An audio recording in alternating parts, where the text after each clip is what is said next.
Freddy Krueger here, a.k.a. Robert Englund, and you're listening to the Bangers and Mash show. Then I'm going to gut both of them.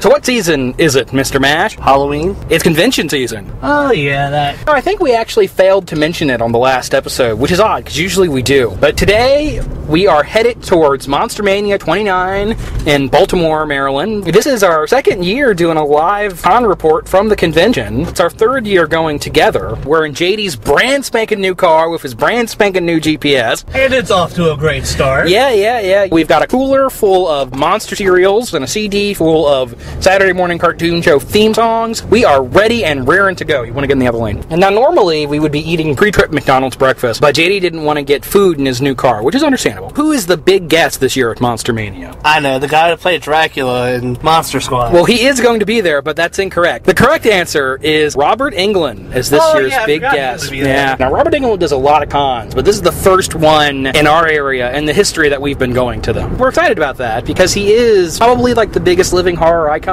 Yeah, probably. Probably. I think we can say that definitively. It's a good thing that he's going to be there because overall I think the guest list at Monster-Mania this year is a little weak. Although we get to be Lando! Billy D. Williams, or Billy D, is going to be there. Didn't get any malt liquor. Yeah, I considered getting a 6-pack of Colt 45 malt liquor and getting him to sign it, but I don't really actually drink. I'm not sure what the hell else I would do with it. But beyond that, they're doing a Monster Squad reunion with the monsters. So yeah, the guy who played Dracula, Duncan Rahagi or something like that, is going to be there. So is the guy who was in the Wolfman suit, the dude who was the mummy. I was hoping they would get Tom Noonan, but unfortunately they didn't. Beyond that, there are a bunch of Walking Dead people there, which I don't care about. The guys from Children of the Corn, Isaac and Malachi. That's sort of cool, but I'm not plugging down $20 for their signatures. For, we'll say 26 years, they said he who walks behind the rose. I thought rose as in like a rose petal. He who walks behind the rose? Yeah, but it's actually he who walks behind the rose horn. Yeah, no shit. That's my stupid moment of the year.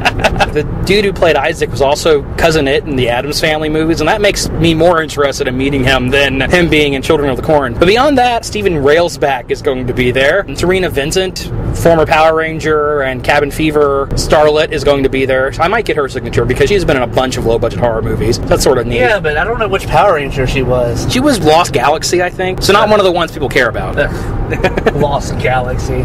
Why didn't she get lost in that galaxy? That's what we're doing right now. We're headed up there as we speak. So we're currently going in the wrong direction. We're not going in the wrong direction. But we're going to be giving you updates throughout the day. Should I go ahead and tell them now the special item I'm going to have Bob sign? I would wait and make it a surprise. Okay. We will have to wait about 2.5 hours, but you viewers will only have to wait a few minutes. That's a good point. Go ahead and tell them. I went on eBay and I found a record, a LP, a copy of Freddy's Greatest Hits, the novelty record that Robert Englund recorded with, I think they were credited as the Elm Street Band or something. I don't know if we mentioned this on the Elm Street episode or not, but it's a bunch of covers of standards. All I have to do is dream and do the Freddy and stuff like that. It's covered by this really cheesy studio band, and Robert, in character as Freddy, is yelling stuff over the songs, and it's super, super terrible, and I'm going to get Robert Englund to sign it. God willing, I will be the only person at the convention with a copy of this thing, because otherwise I'll just feel like a fucking poser. You are a poser. I'm not a poser. I run and edit a podcast. I'm a genuine dork. Fair enough. That's all we really have to say at the moment. That's about 6 minutes of audio. About 3 of it will be cut out. We'll be giving you updates throughout the day about the con. Stick around.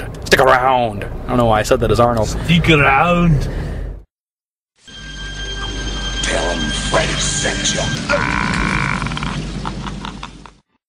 We are here at the hotel. We got here, when would you say, around 1:30ish. Around 1:30. Got here around 1, then we went and had a long, leisurely, nice meal. I'm still running on my lobster high right now. As am I. And we're back here at the hotel room, and we're getting ready in a few minutes to go down to the convention floor. Talk a little bit more about what we plan on doing here at Monster-Mania 29. Fucking bitches and making money. Shooting bows and slapping hoes, right? That's right. No. I'm a figure collector, as anybody who listens to the show know, and there are some figures this year I've got my eyes on. The new Son of Frankenstein from DST.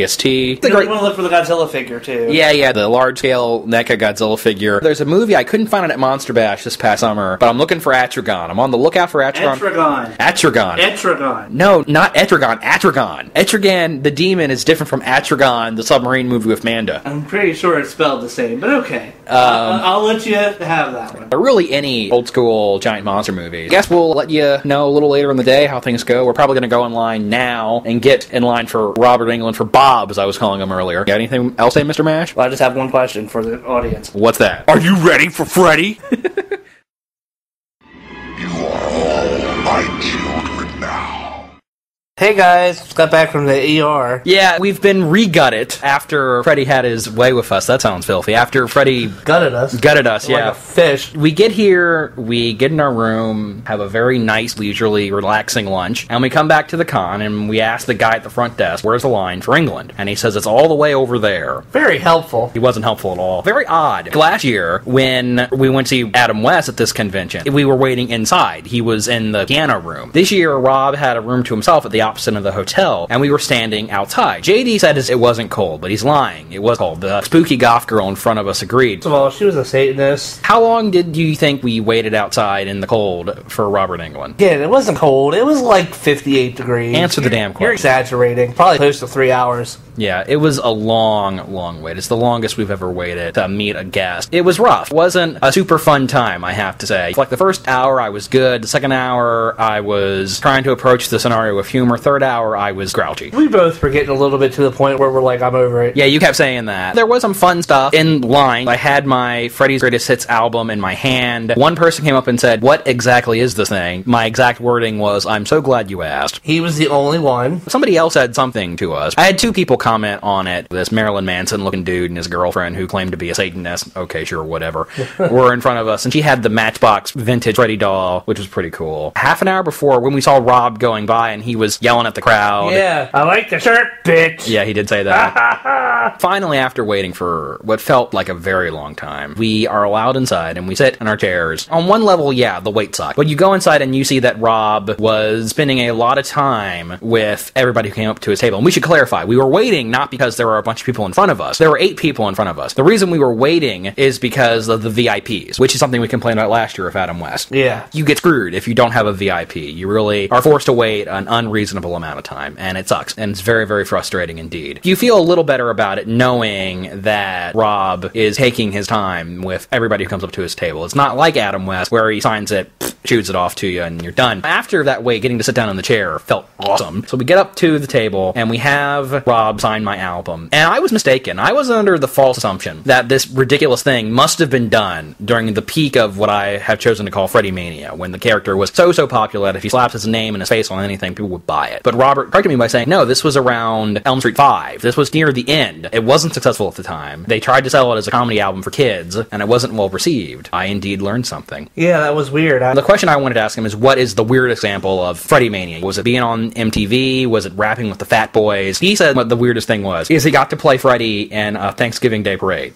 We went on YouTube. We couldn't find any proof of this. We haven't Googled it or pinged it yet. I'm sure this happened. I don't know if any VHS recorders were taping this back in the day. That is pretty weird. That is a weird character to have at a Thanksgiving Day parade. I'm sorry, I just picture Freddy Krueger with a Santa hat, walking down the street, waving at the crowd. We've said before that the character was so omnipresent, everything short of a breakfast cereal on a Saturday morning cartoon. Yeah. I got a picture with him. In between JD and I, Kane Hodder comes up with this adorable little girl. She looked about 6 years old. And she hands Robert Englund this picture of her dressed for Halloween as Freddy. She had this lithograph, cute cartoon versions of Freddy, Jason, Michael Myers, etc. Kane had signed it. She had Robert sign it. And it was really friggin' magical. Kane Hodder and Robert Englund both put her on their laps, took a picture with it. It was cool. These actors play these killers, but they're incredibly generous with many other fans. But he did this for this little girl, I think, shows that deep down, Kane is a sweetheart. I like the fact that he didn't make her wait in line and all that's... After that, and all of that was really, really cool. But after that, JD stopped to get his item signed, which is the action figure from Freddy's Dead, of Freddy with the power glove. And you were the most awesome figure ever made.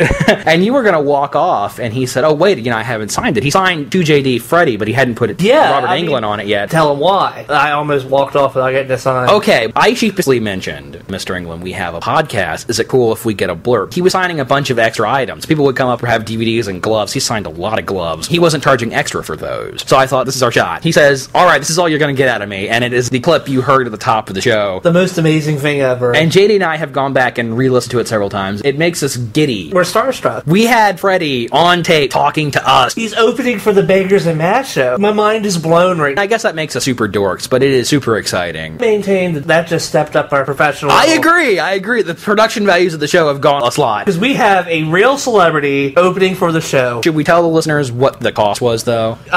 Each or together? Singularly. I had read online that Rob charged $40 for a signature, which I thought was extremely reasonable, considering he could charge just about anything in this place and people would pay it because he's pretty fucking Cougar. He charges $40 for a signature, $50 for a picture. $50 for a picture, $80 total. A bit steep, and more than I had expected to spend. I heard that, and we were still waiting in line. I thought, like, oh, this is gonna fucking suck. But when we get in there, and he's really cool and super generous and an extremely nice guy, and that pretty much made up for all of it. Wow. That's all I can say. After all of that, we're walking down the hall. Who passes us? But Duncan Reggae, the guy who played Dracula in Mod Squad, and JD talked to him for a minute. JD, what did you ask him? What's it like to get paid to scare children? Yeah, I was getting paid to scare children. How nice was that? Or something like that. And he's like... Very profitable. Yeah, great answer. Yeah, are you gonna get his signature tomorrow? Hells yeah. Hells yeah. And he's really tall. He's like 7 foot tall. Yeah, he seems much, much taller in person. After Englund, we go down to the dealer's room. I gotta say, disappointed in the dealer's room this year. JD brought up a point, this is Friday, more people might be coming in tomorrow. But it seems like the dealer's room is much, much smaller this year. Yeah, I don't know if it's much smaller, but we might just be a little underwhelmed because Monster Bash is... Maybe we've been spoiled by other conventions. There are like 3 people selling DVDs, and they're the same 3 people who are always here. I got some toys. I got Son of Frankenstein. I got some NECA Planet of the Apes stuff. I saw that Van Helsing. And I know that it's not a real Van Helsing, but... I just can't. It's pretty cool looking, though. But I got a NECA Ghostface. Some other stuff that I might go back and get tomorrow. Some of the things we were looking for, they didn't have, like the NECA Godzilla. Again, they might go back to their stores tonight and pick up more stuff. We'll see. Dealer's room, underwhelming, which is a shame. If Robert Englund hadn't been so awesome, if it wasn't for that, I don't know if the strip would have been worth taking. Probably not. Today was both joyous and frustrating in equal amounts, perhaps. The joy overwhelms the frustrations that we had. What's on the docket tomorrow? Shopping, sign, shopping. Panels. Billy D is only here on Saturday and Sunday. I'm going to try and get Billy D. Williams' signature if he's not charging a ridiculous amount. Hello! There are a couple other people in the dealer's room we can look at, and then some panels tomorrow night. We're definitely going to do the Robert Englund panel and probably the Mod Squad panel. Are we doing the Halloween 6 panel? Don't really wanna. Yeah. Maybe we'll go in there and sit for the tribute to Donald Pleasant. Did we mention that the big thing this year, aside from Englund, is a tribute to Halloween 6? I guess because it's being re-released, and they have a whole bunch of people from that movie there, and unfortunately, I'm not really much interested in meeting any of them. I'm sad to say it, but I think that they said, we've got Robert Englund and Billy D. Williams, so we can just phone in the rest of the guests. Unfortunately, if it wasn't for Englund, I think this would have been a weaker Monster-Mania. But it's not over yet. We still have a day, and we're waiting for our Chinese food to come right now. And I'm hoping Billy D. Williams can be awesome. He's not going to be able to top. Oh, he's not going to top Robert Englund. No. This is Bangers and Mash at Monster-Mania. We will be getting back to you tomorrow. It'll be hours for us and a few seconds for you.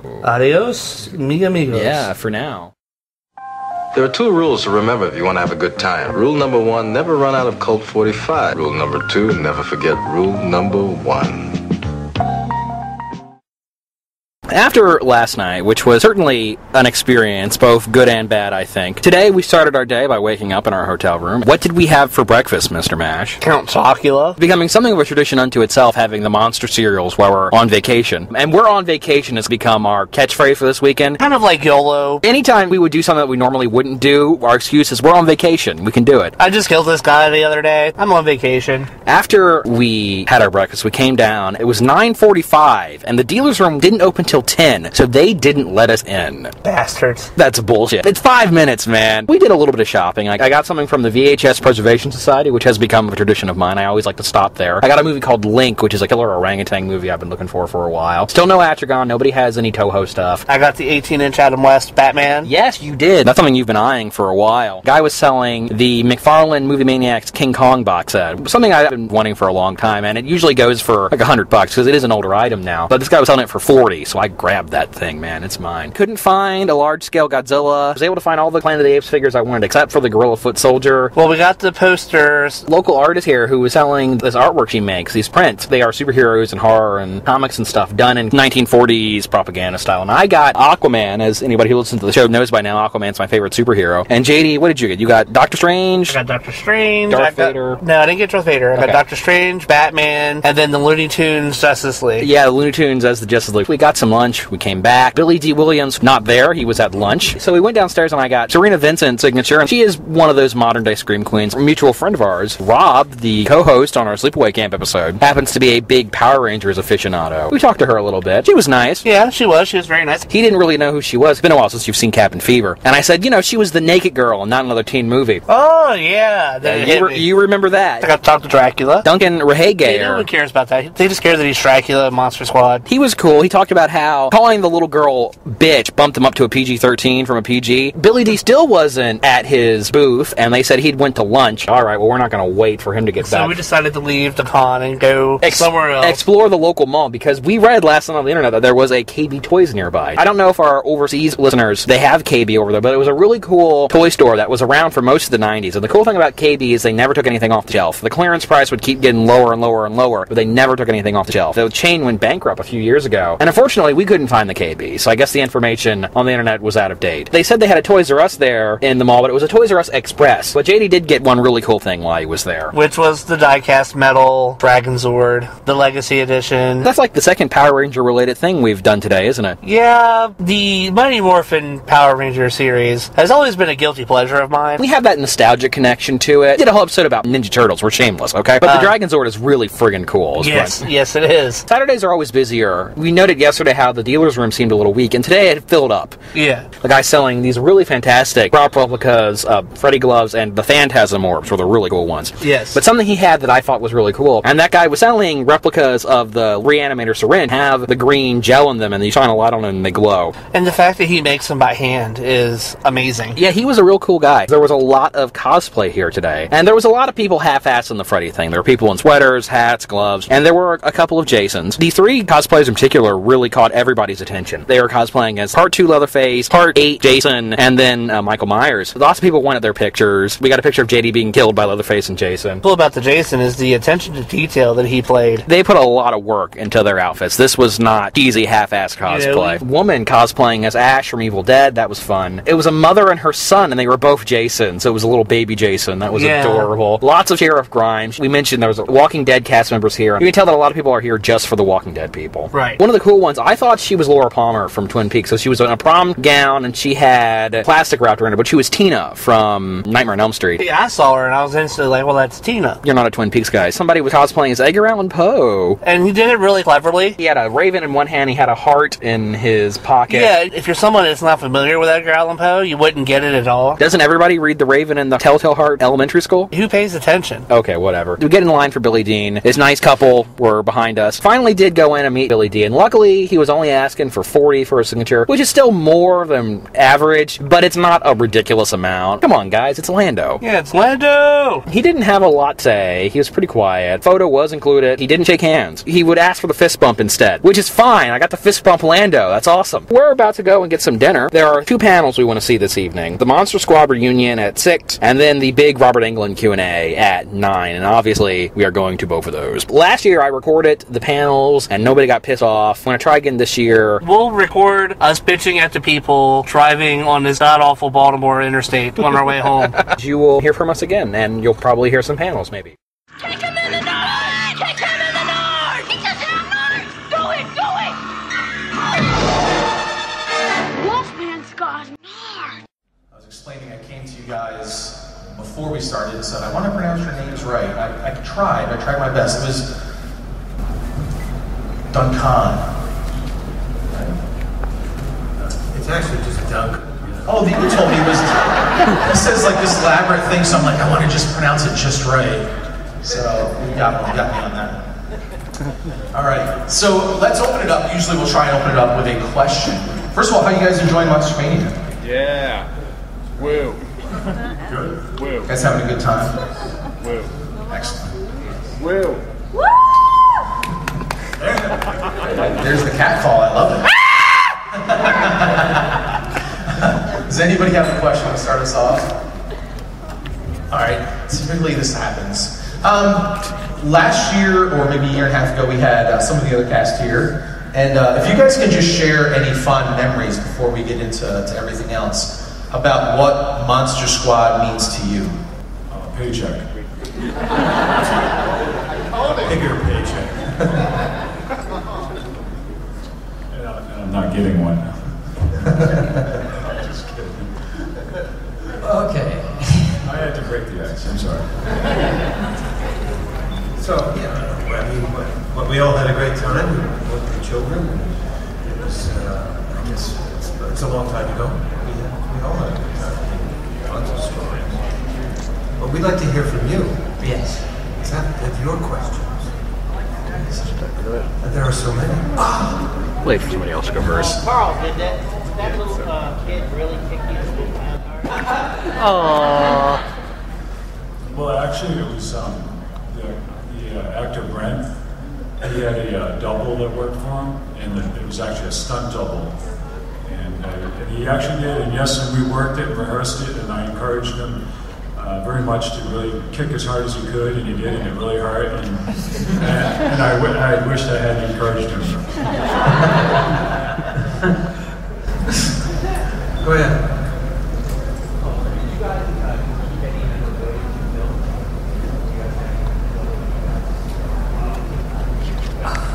I wanted to keep my feet or a bandage or something, but no, I didn't take anything. However, a couple of years ago, I did find this little mummy on a string, like a keychain thing. It was really cool because it reminded me, it brought me back to the Monster Squad. So I wear it fondly sometimes on my belt. I didn't bring it this year, I forgot it. But ever since I've done the mummy and the Monster Squad, I have a thing for mummies. I just love them. So anything I see for them as a mummy, I have. So I have my little keychain. I got a note the other day from the guy who runs my art website. The person who owns Dracula's cape is trying to sell it on eBay. He was offering it to me to see if I would buy it in some way, but it's up for grabs, so I guess they're bidding on it or whatever. But that was the only thing that I would have wanted from the show. I didn't take anything from it. I don't know, did you, Carl? Like Charlie Brown, I got a rock.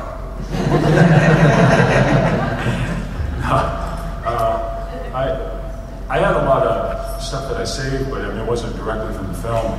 Press kits, jackets. I think Mike still kept his jacket. Yeah, I still have a jacket. I'm a communist. I sold mine at the Horror Hound to Nathan, who runs it. He was a huge fan.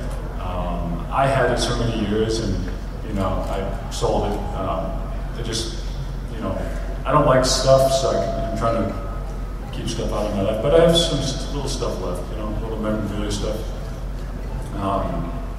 Gave the script away years ago. I had the original script from the movie and stuff like that. But everybody always asks, do you have the Wolfman suit? And it was a pretty expensive suit. I think it was close to almost like $100,000 or something at that time to do that whole suit. So they weren't going to let anybody have it. It's in Stan's little museum at his shop that he has. How long was the makeup process, time-wise, for you guys? Well, it's probably different for each of us. I think maybe mine was probably the simplest. And probably the most complicated was Frankie. I think I spent a little time in the chair, except for the transformation Dracula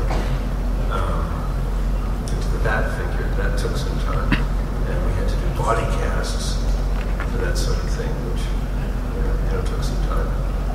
I know. Mine was the lightest and the easiest lightweight. It was like basically just muslin, and I just slipped it on. And after I slipped it on, I slipped the head on, and the hands were like gloves, and the feet were like little booties. And after I just slipped that on, they just wrapped me with more muslin, and that was it. And it was really lightweight. It was like walking in pajamas. It was kind of comfortable, actually.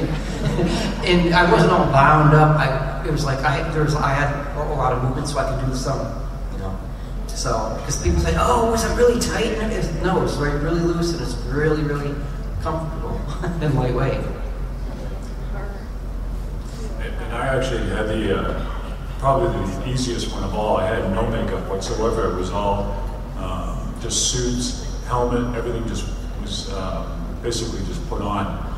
And the hardest part, believe it or not, like Duncan was saying, I had to do a full body cast, head to toe, and I never had experienced anything like that. And it's, you know, it's pretty weird, you know, to get a full body cast head to toe. It's like a 4-hour process, and you can't move, you can't even flinch, or it's kind of freaky. You learn real quick. You can't scratch, right? Nothing. Yeah, I would never do it again.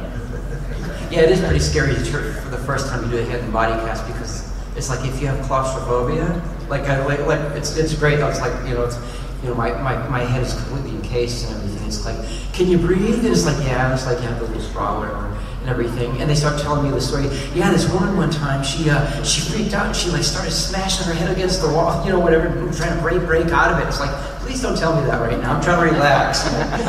But it's pretty scary when you first do it. I found it comfortable. I sleep in a coffin. Yeah, exactly. Questions? Yes. One of the things my friends and I like are all the one-liners in that movie. Do you guys have any favorite lines? Sure. Guess which one?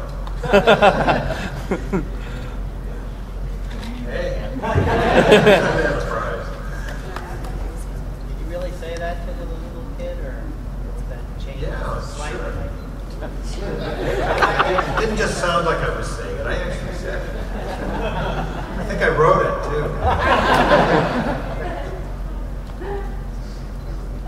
I didn't speak, but I did have but one of the kids had a one-liner, and when the older kid, he had a bow and arrow, and he pulled it back, and he said, "Take this, Band-Aid breath," and so that wasn't my line, but his line. Questions? Anyone? What kind of inspirations, like who did you guys look to for inspirations to play those specific roles, since those roles have been played by so many great actors before you? I actually, before the movie, just the basic, Lon Chaney, Wolfman. That was the best to draw from. I watched it when I was a kid. I don't know if I really got any, but there was some. But I think Stan Winston actually coached me a lot. He had created the character, and he had a vision of what he wanted, and he would come to me on the very, very beginning when I was filming, and kind of work with me a little bit on how he wanted me. Because if you didn't crouch down with the Wolfman just right, it didn't look right. If I stood up too erect, and it always looked better when it was like when you were down, because he had original pencil drawings I had seen, and the Wolfman was just low to the ground and wide, and that was his vision. So he actually helped me a lot to get some of the look and the feel for it.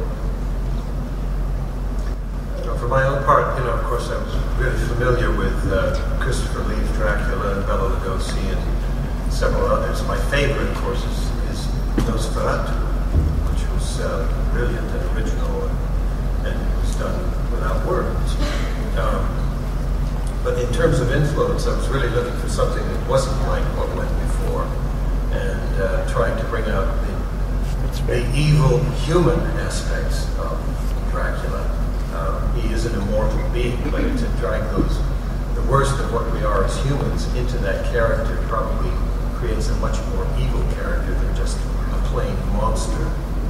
The Dracula I wanted, somebody was talking to me earlier today about how a lot of the vampires today, the the ones on True Blood and a lot of these more modern type of vampires are very much more involved with feeling bad about the situation that they're in. They don't like being vampires. They're upset by the fact that they're immortal and that they can do wonderful things that are superhuman almost. And the difference was I wanted to play a Dracula that was really delighted to be immortal and to do all, to create mayhem and suck people's blood or whatever else. Just have a great time. And so it was more that approach to it, looking for something that was different, not like what had been done before. Well, I've seen all the classic films, of course, but I basically got the role because of my size and thinness. And I answered a role, an ad in Variety, and it's a short line. It said, looking for someone extremely thin to play Mummy on the verge of anorexic. And a friend of mine said, yeah, you should go for that, so I did. And Fred Decker, he just told me to walk across the floor a couple times, drag my foot, and so I did some hand gestures like that and everything. He said, oh, you're cool. And he was talking to someone, and then he said, as far as I'm concerned, I got the part. And the next day, I got the part. And so my thinness and my twerkiness kind of like fit right in. And so it was really cool playing the Mummy. So I made it my own. And I dragged my foot. I wasn't like the typical robot, It was like I wanted to be more real with it. So I just kind of basically dragged my foot along. And it was more real with my movements. Yes, in the back. There recently been rumors about a remake for Monster-Mania, and I was wondering what actors you guys would like to portray your character. No remake. My feeling is, and I've talked to a lot of people about this, is like leave it alone. It's a classic and let it be. I think you could do a sequel. A sequel, sure. But not a remake. I think you could do a sequel. There's a place for that. And as for seeing other characters play our parts, the hell with them. Yeah.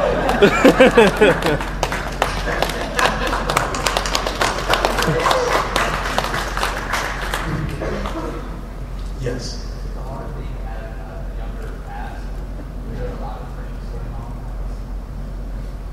Sorry, a lot of what? A lot of pranks with the younger cast. I don't know. I mean, we sort of tried to avoid them as much as possible. And there was a reason for that.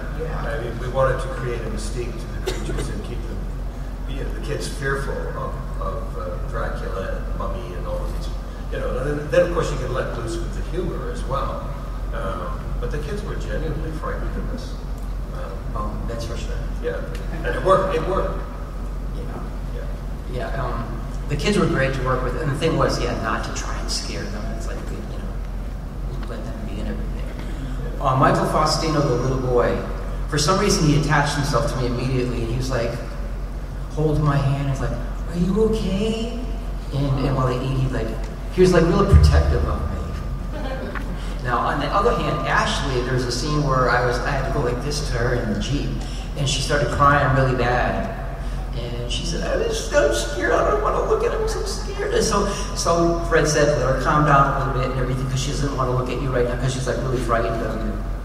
And so I gradually approached her, and she finally kind of like, and when I did that, she did get really scared, but she was like really terrified for a while. But then she kind of like got kind of used to me, and Fred was kind of like, he said, just be gentle, just kind of like, but it worked, it all worked out.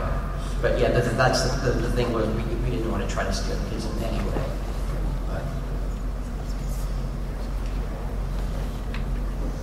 And since you guys have played those characters, I know that you had said you've become very fond of the Mummy. How about you guys? Are you fond of Dracula and the Wolfman now more than you were prior? Yeah. Sure. No, I enjoyed playing the part, and I'd do it again in a heartbeat. And there is a sort of there is a sort of, well, this whole cult thing has happened with Monster Squad, so the characters sort of grow even beyond what we actually did, you know, as actors within the piece. So there's a sort of mythic quality to it. There's a mythic quality to begin with those characters when you walk in with them, and then we sort of did our own thing with them, and it grows bigger than what we actually presented, for which we're very grateful. Yes? When did you realize that you had something more like a cult hit and that you were introducing horror to like a whole new generation of kids and everything else? Like, when was that moment for you when you were sort of like, oh my god, this is actually blowing up? I think, I was getting on because it's so great. I started with Paycheck. Well, when the residual check came in for the VHS, when it came out, it was pretty big, and I go, wow, this is very popular. Yeah, no, that part was good, for sure. But I think 7 years ago, or whatever it was, the actual first reunion of Monster Squad took place. We all kind of realized, wow, this is a generational thing. You know, we had grandparents, you know, parents and children. They'd all passed it down, so it became sort of a huge family interest. And that part of it was surprising. I think, in a way, that if Monster Squad had taken off and been an enormous hit at the time it was first released, which it wasn't, I don't think we wouldn't be sitting here today. I think it would have come and gone. But there was something about that held it back and allowed it to nurture and grow within families, and of course, eventually being released on television as well. Yeah. Do you have anything to add?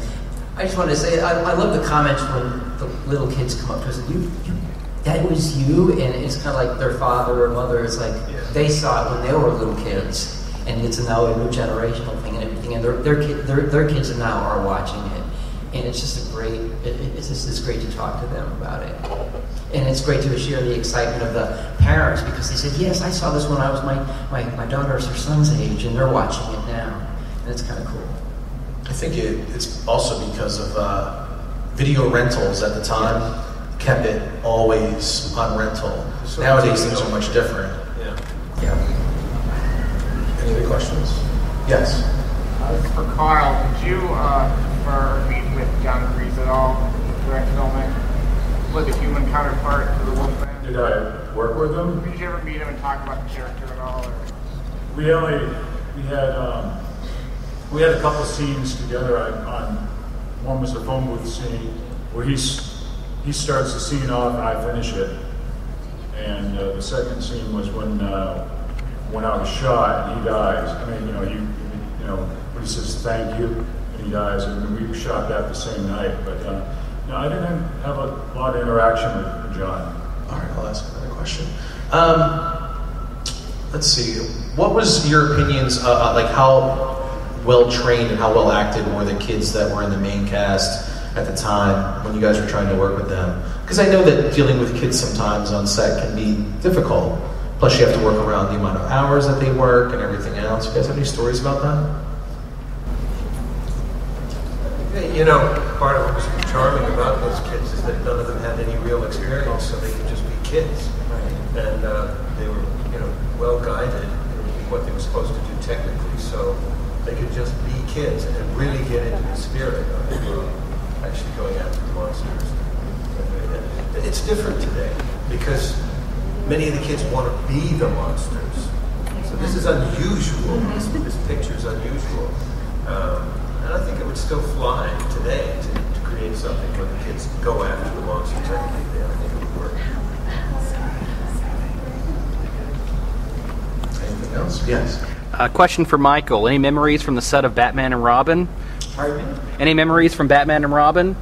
Oh yeah.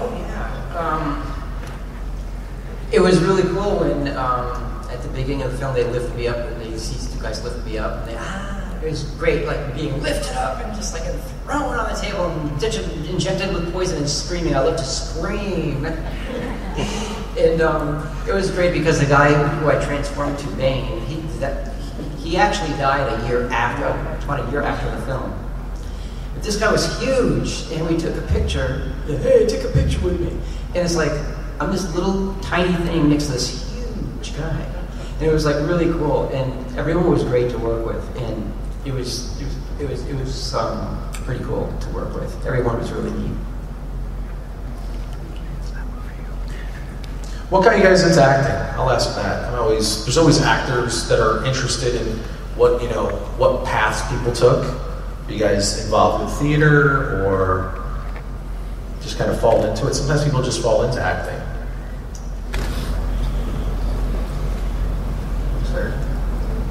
Sure. I knew I was going to be an actor when I was about 12. I had an interest in literature and Shakespeare, and that's where I started, was in theater. And from there, when I went to Stratford, I worked there as a very young actor. And I also did a lot of radio, native print, and radio plays, that is. And eventually got into television and movies, and moved to Los Angeles from Canada. But I started very young. I started off, I was always interested in theater, and I think my first play was, I was 12, 14 or something in junior high, and up until that point, it's like a transfer to a public school, and this guy walks down the hall and he says, "Hey, you want to be in a play?" And it's like, "Who, me?" And as soon as I hit the stage, I knew what I wanted to do. I just fell in love with it, and so I continued with doing a lot of theater, and I decided to go to the Academy of Dramatic Arts in New York City. And this is a message for all of you guys out there, whatever you want to do. It's a 2-year program. I wasn't accepted back for the second year because they said I was too limited, because I was too small, but it wasn't my fault. And they said, maybe you should look into the retail business. I was like, so, if anybody ever tells you you can't do something, or you're not going to amount to anything or whatever, go for your dreams, go for your passion. And I did. I continued with it. I went to college. I didn't finish the school I went to, but I did some summer stock. And then in '79, I moved to California, and I wanted to pursue film. It was like another huge change in my life. And Monster Squad was my first professional role. And the rest is history. And just go for your passion. And I stayed with it. And I tell kids this all the time. I said, whatever anyone tells you, if you have a passion for something, go for it and stick with it, and follow your dreams. Stick with it. So, a message to all you guys out there. Could you do me a favor and repeat the question so I can answer it accurately? Because I don't know exactly how you phrased it, so I can be honest. How did you get into acting? Like, what brought you into it? Well, I'm just gonna two things, because a friend of mine and I would always talk about it. The first thing was I worked at my dad's garage back in Massachusetts, and I was a transmission rebuilder and a grease monkey. And I didn't want to be a part of that anymore, and I went to Hollywood to try to be an actor. And the real truth is, it's because, coming from a dysfunctional family, you're looking for love. That's the real truth. And you go to try to do something where people give you praise and tell you you're needed and wanted. And I'm looking back at it now because I don't pursue acting anymore.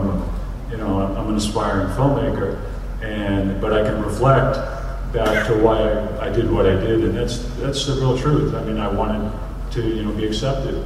I wanted to prove to everybody I could be somebody, and I went to acting because it was so not what I was. I was a mechanic. It was 360 from what I really was. So I figured, why not?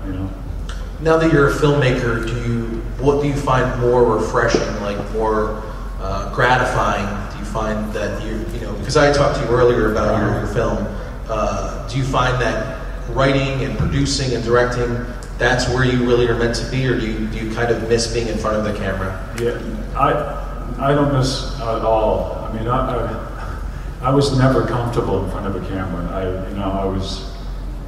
I have a brain that works so fast that when I'm saying lines, I'm thinking like 5 different things in my head are going on at the same time, and that is just not productive as an actor. An actor needs to be focused on what they're doing. I'm not only thinking about the other person across from me that I'm acting with, I'm thinking about this, that, over there. It's too scattered. As a director and a filmmaker, those things are really good because you take everything in and you're juggling everything and you're trying to get everybody from here to here, and it's chaos to get to the end. And you need somebody that really has a mind that can handle constant, putting fires out on a regular basis and not stressing out. It's just like, you know how to get there. I'll get you there, don't worry. I'm very visionary, I'm good at seeing things, and I'm good at working them out in my head, and I'm good at visualizing how we're going to get there. And when something changes, bam, I'm not okay. Plan B, Plan C. We'll just keep moving. We'll get there, So when I directed, my film, The Garage, the first one, it was an incredible feeling. I knew without a doubt in my mind, if I'm going to continue in filmmaking, this is what I was going to do, because being in front of a camera was just, I was just a fucking basket case. And the Monster Squad, the reason it was so good for me, I was behind a mask and behind all that stuff, and nobody could see me, and I was so comfortable. It's like, when I first put that helmet on, it was the most freakish thing in the world. I almost wanted to tear it off my head because I was claustrophobic. And after I finally accepted it, and when I was on the set, they would ask me, do you want to take it off in between takes? I would actually say, no, I left it on because I was more comfortable hiding behind it, So. Excellent question. Yes, ma'am, over here. What projects are you guys currently working on in digital right now? I just finished a feature film. How many fans out there are Insidious fans? Okay. I'll be Insidious fan. I hadn't worked in a while, and I got this part in Insidious Chapter 3, Into the Further, and I just finished shooting it in August. That's awesome. I play the Wheezing Demon. They call me the Wheezing Demon because I'm actually a ghost of this guy who's in his 70s who died of lung cancer and had a lung breathing problem, and he jumped out a window and killed himself. And I'm tormenting and terrorizing this 18-year-old girl in the film. So here again, thank you. Here again, it was a dream. It was great. I'm the villain of the film, and I'm scary as hell. And I have a breathing mask and breathing tubes and intravenous to my arm, and I have this filthy hospital gown, and it's like I'm really scary. And so it's coming out in April or May of next year. And Lynn Shay, who plays the psychic, she's back. And Lee Wennell and Angus are back as the paranormal guys. And also, Lee directed it, and this was his first directing debut, and he was wonderful. And Lynn Shay, everyone was just like superb, and they're great to work with. And all I'll say is, in Insidious Chapter 3, Into the Further is the subtitle.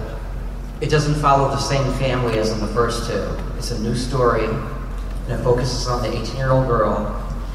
And all I'll say is, at the beginning, this girl is looking for a psychic, and she finds Lynn's address, and Lynn says, I don't do that anymore. But it changes. But it's cool, and I hope you enjoy it. So that's the last thing I've worked on. It's scary.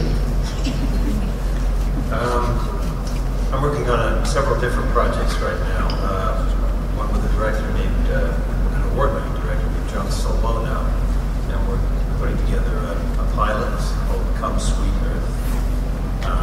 And he's also directing an audio book that I'm doing called Night Fright. I currently have a show of my art on in Vancouver, an exhibition at the Debbie Jones Gallery. And it opened a couple of weeks ago, and it's doing great. So it's doing well. So, and I'm writing a new book.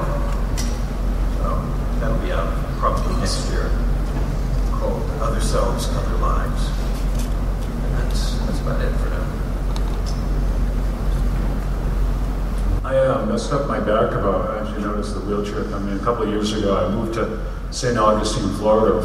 I lived in California for about 30 years, and I moved to St. Augustine because I wanted to write, and I wanted to work on this story that I had in my head for a long, long time. And it's a really cool it's the nation's oldest city, 450 years old. It's got a lot of artists here, great architecture. I was working on my house, and I messed my back up, and I've been nursing it for over 2 years now, and it is like screeched halt everything in my life. So I'm hoping to get my back better. I've got some things that a friend of mine and I, we want to do some creative things in St. Augustine. We may do a little theater. I plan on writing the story. I'm into numbers. I was telling somebody else earlier. I produced my first film in 95, 96, something like that, and it was just it was called One Foot in the Grave, and it was just horrible. It was an incredible learning experience. The second film I did was better, a lot better. Played a whole bunch of film festivals and won awards and stuff. And the next one I want to do is probably my last film that I'm ever going to do if I get to do it, and Three's a Charm. And hopefully I get better and I get to do it. It's something I'm passionate about, and I'm hoping to really get to do it. Great. Yes. So you spend this whole movie trying to kill these kids. At any point in time behind the scenes, was there any of them that you wanted to bite in the neck, so to speak? I wanted to pop my candy.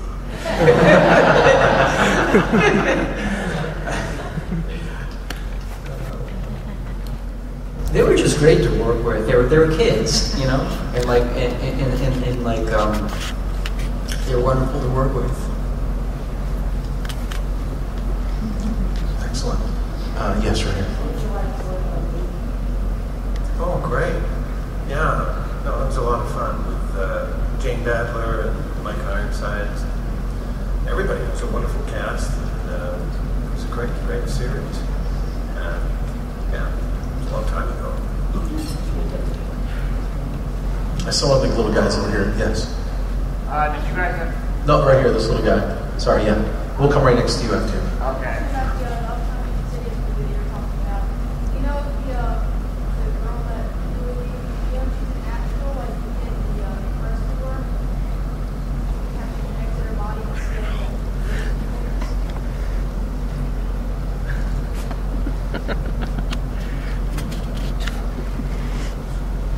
I didn't get it. I just actually.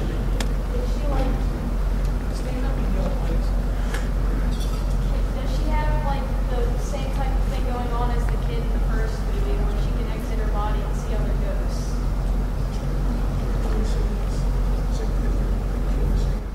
Oh, I'm sorry. No, the girl that I terrorized in Insidious, her name is Stephanie. I keep saying Stephanie Smith. Stephanie Scott. And she's a wonderful little actress. She's 18. Yeah. Yes, right here. I was just wondering if you guys ever interacted with Shane Black on the set. He went on to do Iron Man 3 and other big movies. Like his writing style was like always prevalent. Like that could be quirky stuff, and it was even in Monster Squad. I wonder if you ever met him on the set. Yeah, I worked with Shane Black, and I'd also done sort of a pilot script with him earlier, so I knew the guy, and I think he's a great writer. He's done some wonderful pictures, and I worked with both him and Fred Decker and Peter Hyams, the executive producer, on a lot of the dialogue. Sure. Anybody over here? Anyone? Yes.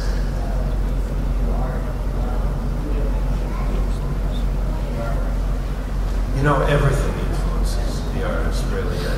It's really hard to pin down sometimes exactly what comes to you or what's inspirational to you. You don't spend so much time thinking about that as you do getting involved in the actual creative process. And the way I work is to, I work through themes that usually is something that involves a philosophy, and the ideas and concepts come out of that. But a lot of it comes from the process itself of making work. And that tells you what it wants to be. You end up following instead of leading. Yeah, I oil painting, I use acrylic, I also sculpt. So I use pretty much everything to do the work that I do. Yeah. Great question. Anyone else? What age did you start art? I'm curious about that, actually. Was that something later that you decided? Yes, I was 4. Well, taking it more serious, were you? More seriously? Well, no, I was serious when I was 4. I was even more serious when I was 7. And I remember there was a pretty girl in the class named Rhonda. This was in elementary school, and we were supposed to draw a picture of Rhonda. My father, by the way, was also an artist, and at home there was this nude painting that he was working on of my mother, which was fine in our household to do that kind of thing. And I thought, well, you know, that's pretty good. I kind of dig Rhonda, so Rhonda's going to be naked. I got into a lot of trouble. But I was serious.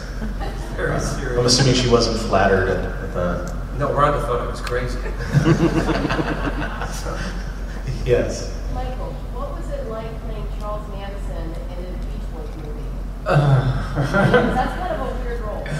You know, it was like my first big role, and it was. I have to be honest. It was really extremely difficult because I didn't get a lot of support on the set, and everyone was exhausted, and it was pretty rough. So I had to really hold my own, and I was basically on my own because I was getting no support. But I was proud of myself that I got it. I was fascinated by his character and the research I did on it. And I didn't have a lot of time, but I got his mannerisms down, his speech patterns, because the producers told me, whatever you do, don't stare, don't do the typical, you know. And so like I got his voice patterns down, and the way he talked, and the way he moved. And the coolest part was when I first came on the set. I walked up the hill, and everyone that was on the side parted. And it was like, oh my God.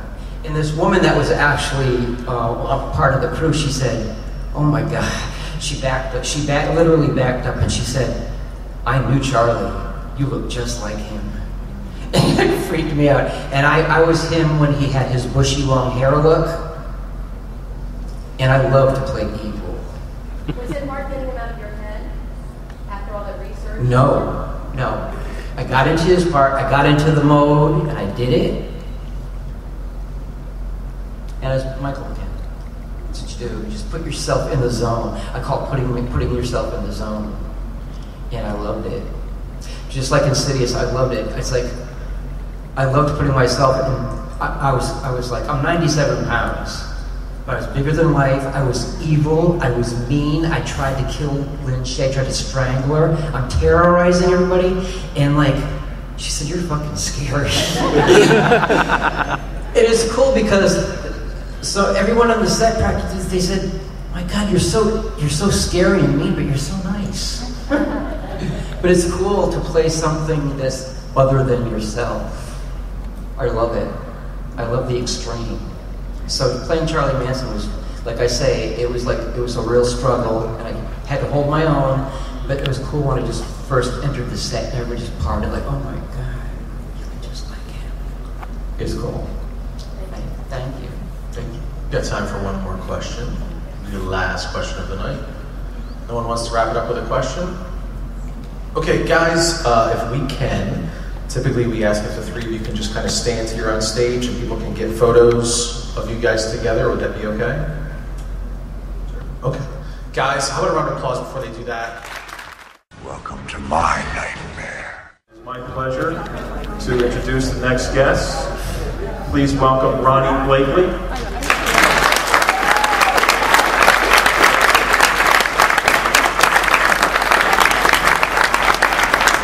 Where is she? I think she's like thinking about more. I think they're taking pictures. Did you get lost on the way up here? I think King Holler is like keeping them up. Ronnie Blakely.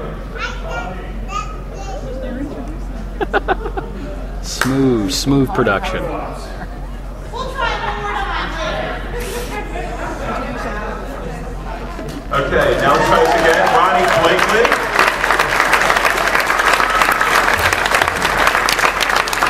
I'm gonna have fun cutting this episode.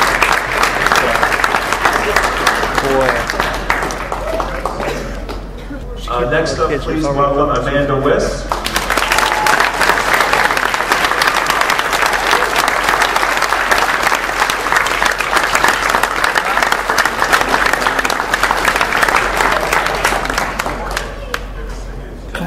And next up, honestly, probably the man that put Monster-Mania on the map. When we had our first show, we were really lucky. And our second show, we had Robert Englund.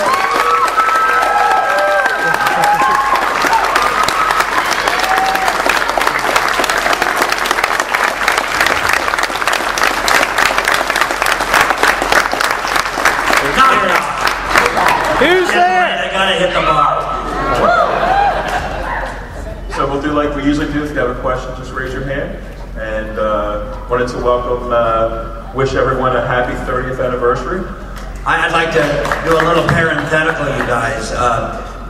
People used to know this, but time has passed. This is the 30th anniversary, and Amanda, myself, Heather Langenkamp, the wonderful, great transatlantic cross Hollywood John Saxon, Johnny Depp. None of us would be here if it wasn't for Ronnie Blakely, because they raised the money.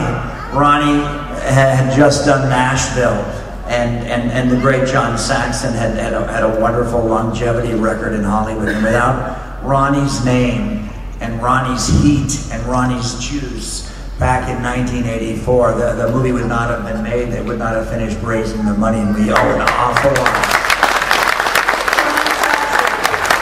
And John as well, yes.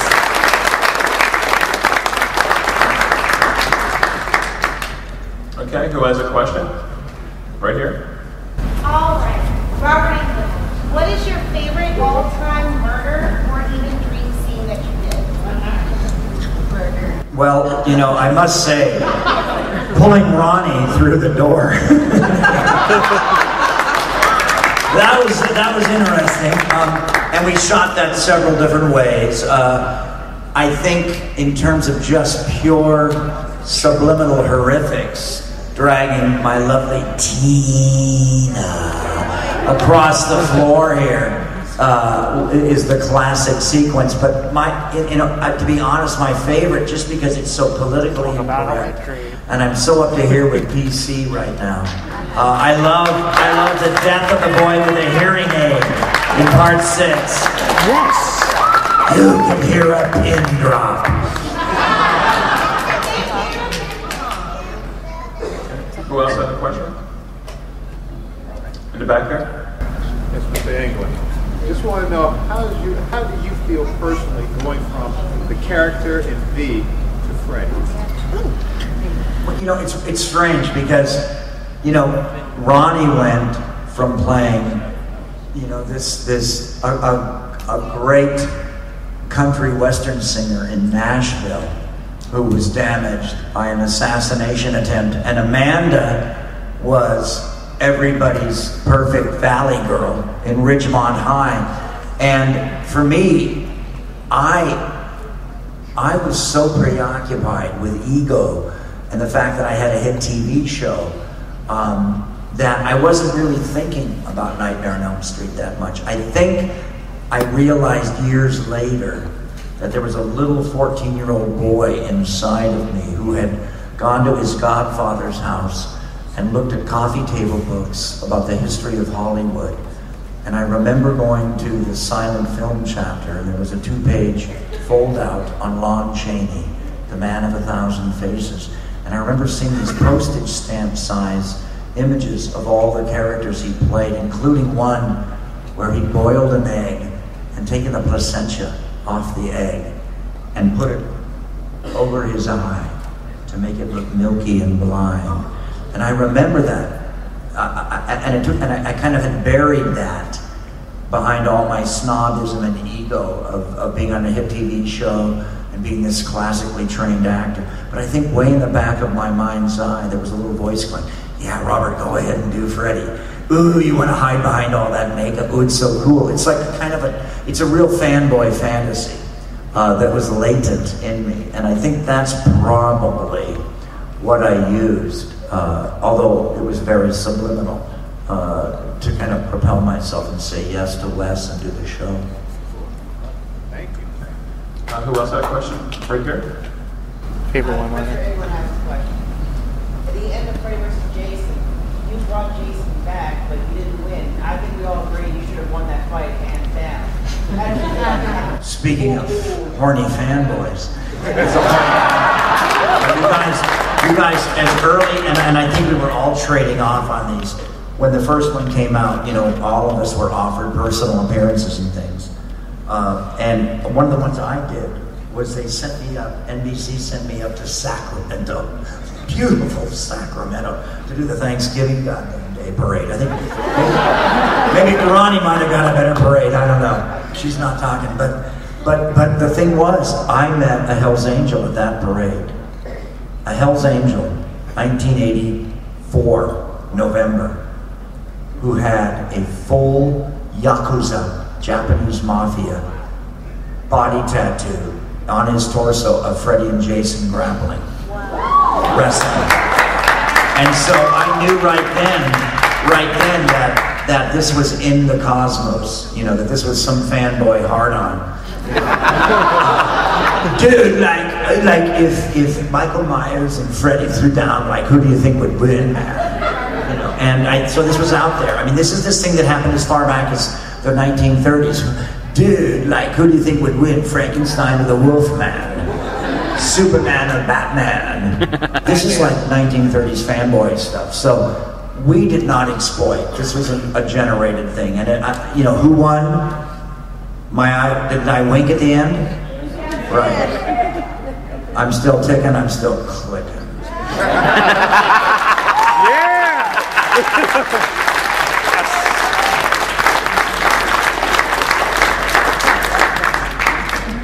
Right here.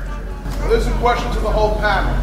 If you had a chance, much like all of us here today have had a chance to be graced by every single one of yours presence, what celebrity would you have a bit of a fanboy fantasy over?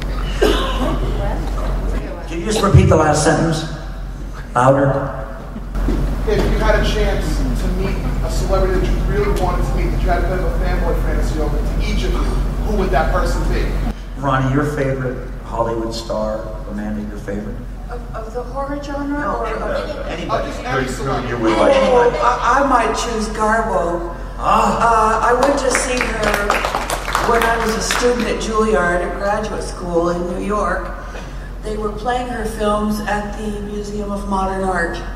And I went there to see her movies, and it just changed me. I started copying her makeup, you know, these kinds of things, and just studied her. I didn't realize I was studying, but I was drinking it all in. And that was very, very formative for me. I still watch anything that she's in. And there was a great documentary on her on PBS last week, or rather, Turner. And anyway, I thought she was magnificent. Every time Ronnie opens her mouth, I learn something new. You know, I'm such a crush on rock and roll, Ronnie, but I just love this, that you love Garbo. Amanda? Well, now mine's stupid. I did not say Domino. Domino. All right, well, mine would be Nathan Fillion because I'm a brown coat.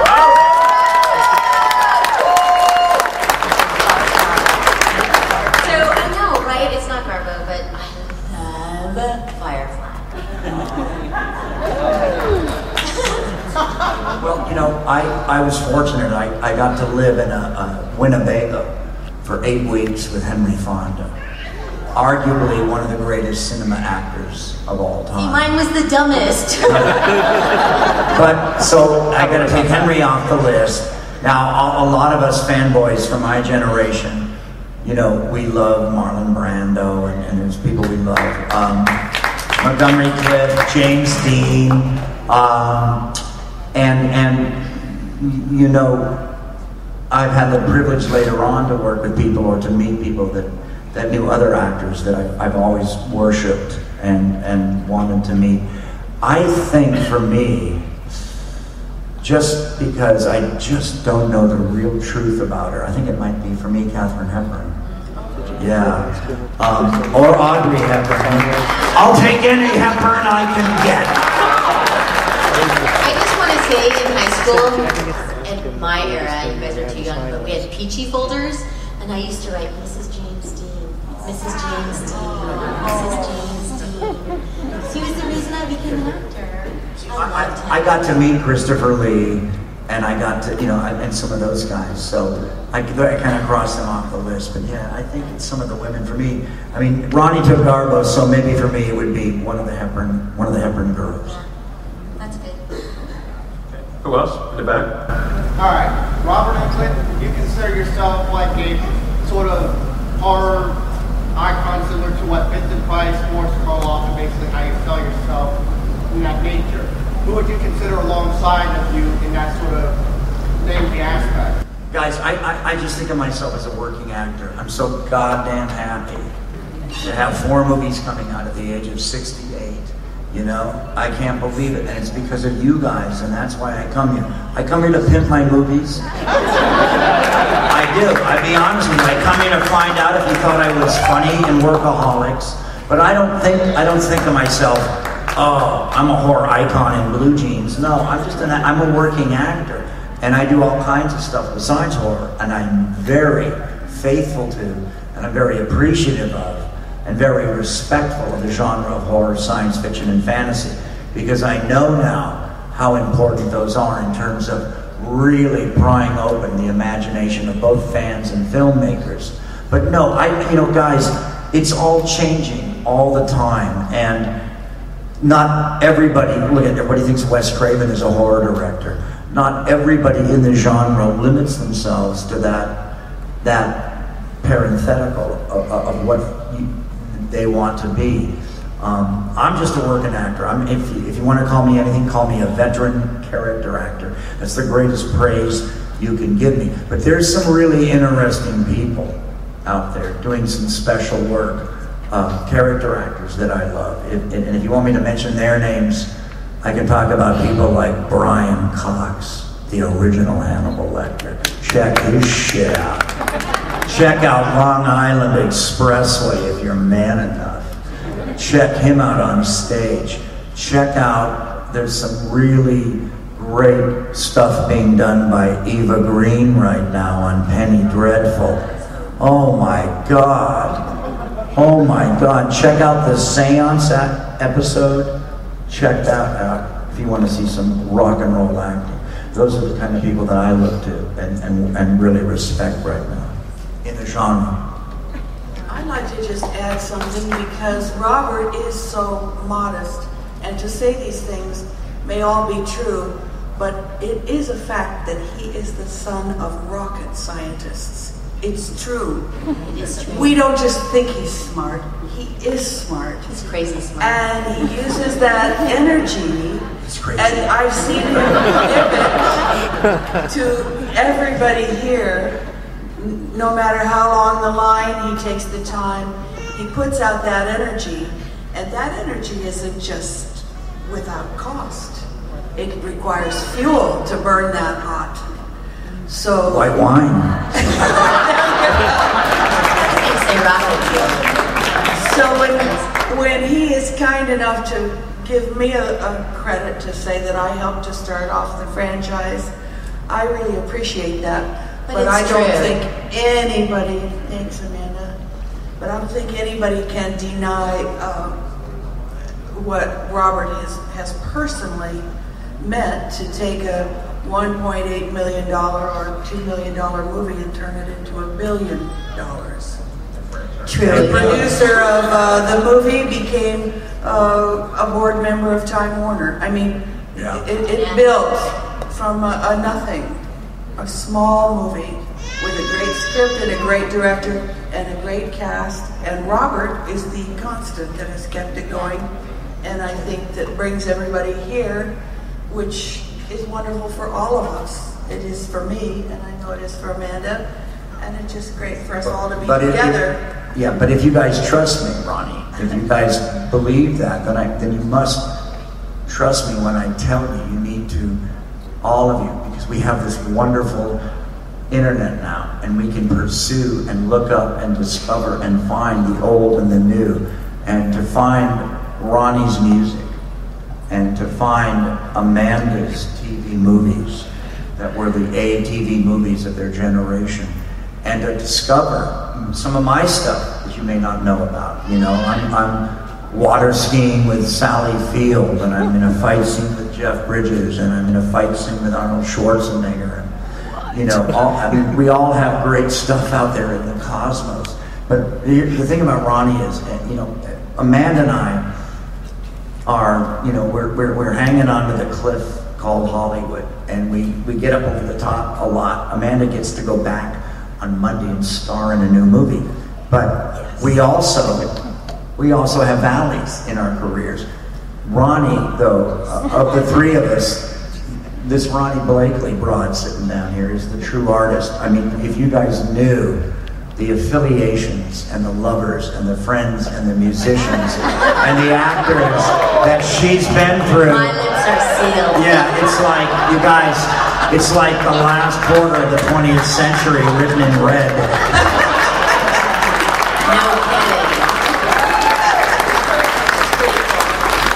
Another question.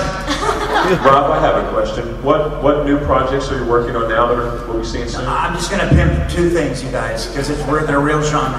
I've got a bunch of stuff coming out, but right now you guys can go home between now and Halloween. This is my little Valentine, because it went right to on demand, which is, you guys can all afford that, I know. And it's called The Last Showing. And I star with Finn Jones from the Game of Thrones and Emily Barrington from The White Queen and the new season of 24. She's got a new show out called Sons of Liberty. And I play the old projectionist at the Suburban Mall Cinema.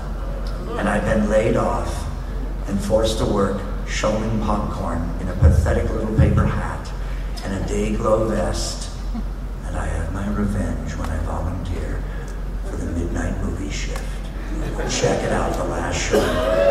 In February, me and Thomas Dekker kick some ass with Fiona Dourif in Fear Clinic.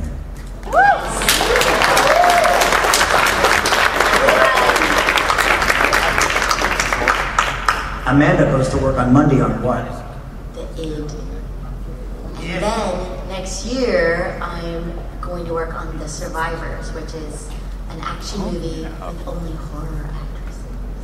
It's going to be good.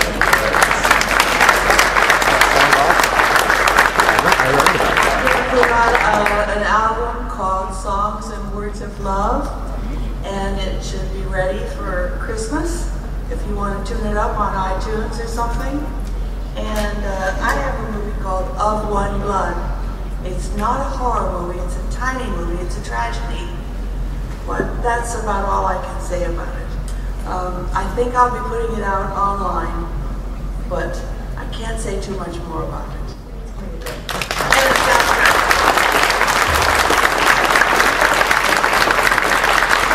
Question over here.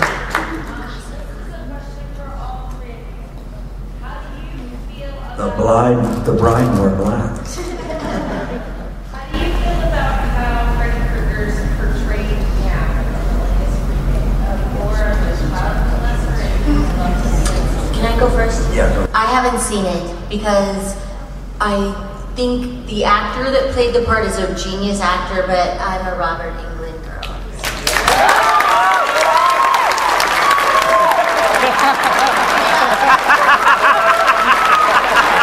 That's how we roll around here.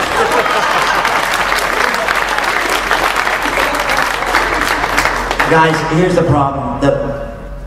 Hollywood invented the technology that gave us Samsung 52-inch curvature flat screens. Hollywood invented the technology that gave us remixed digital DVDs where we can seek out movies we've heard about, we've been talking about, movies that we love, and put them in our personal home libraries. whatever they might be. A great pristine edition of Rosemary's Baby, or for me, 1974, Brian De Palma's Sisters.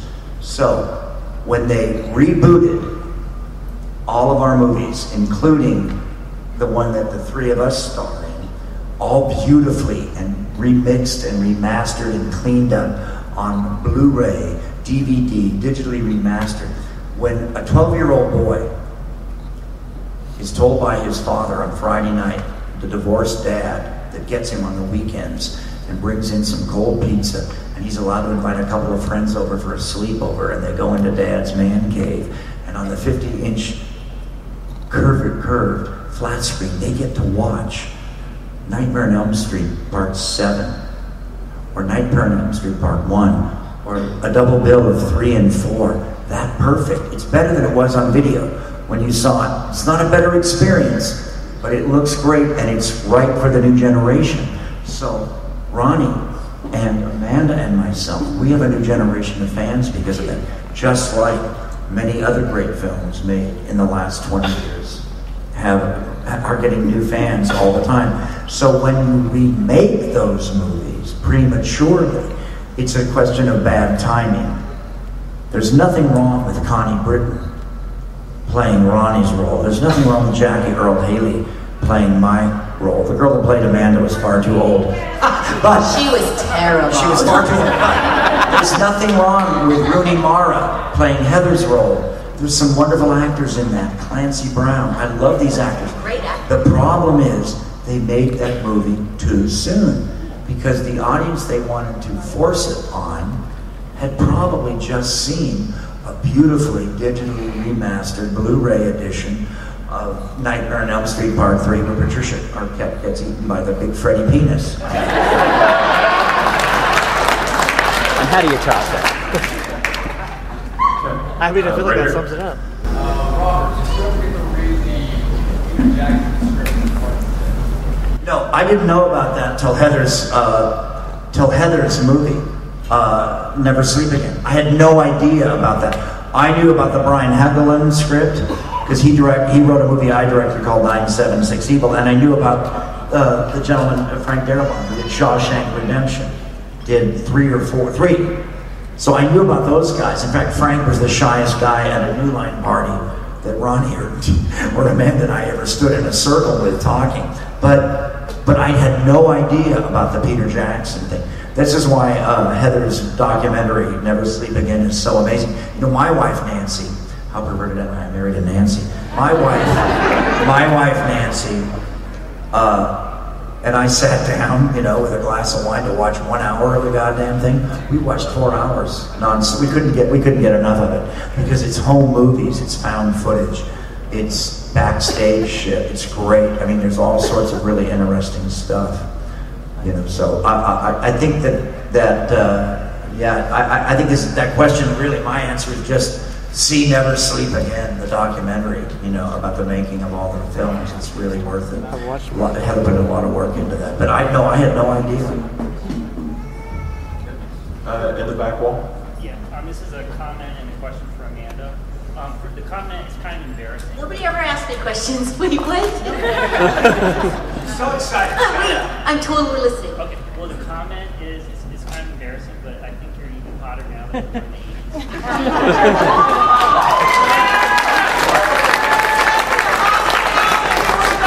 I think you're hotter now than you were in the 80s.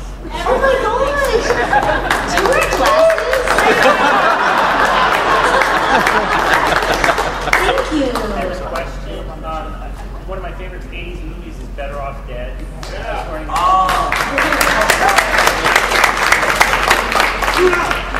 What do you ask? Yeah, just talk about your experiences. I'm hotter but deafer. Oh, my experience doing Better Off Dead? Oh my God.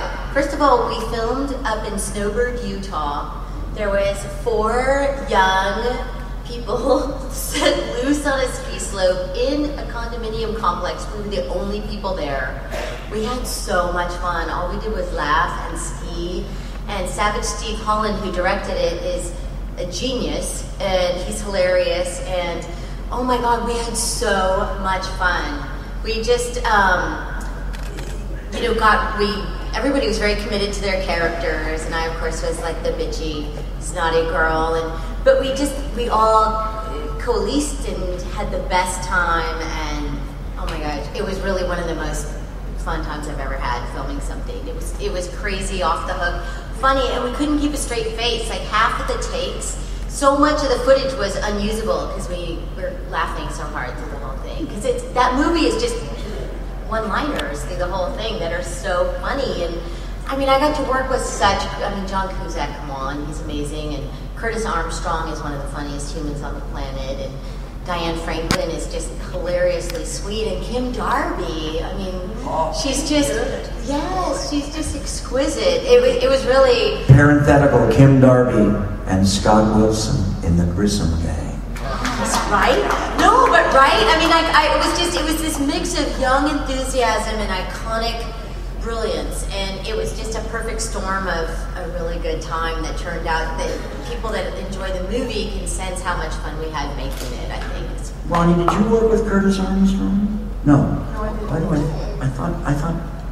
I'm confused about something. Okay. Poor Amanda broke some of the biggest hearts of the 80s and 90s, They're still walking around wounded. She in her films, she had everybody from Kevin Costner on the way down. Well, Heather pointed out to me that I either break up with someone or I die. And I reflected into my career and I was like, damn straight. Right. So there's some, you're good at figuring out the archetypal characters. There's some archetype in there. No, but we'll all agree on this, all three of us. There's nothing like a good death scene, right, Amanda? Oh my God, I know how to die. Over by the door? Yeah. Question for Robert Englund. I've read, and I don't know if it's true, because you can't read everything you read on the It's 9 inches.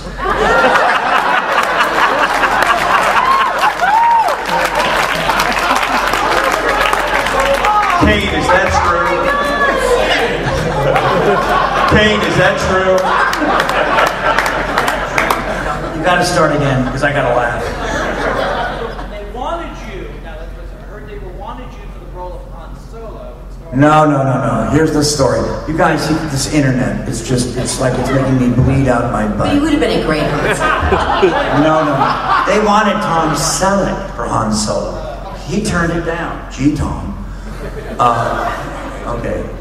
No, here's what happened.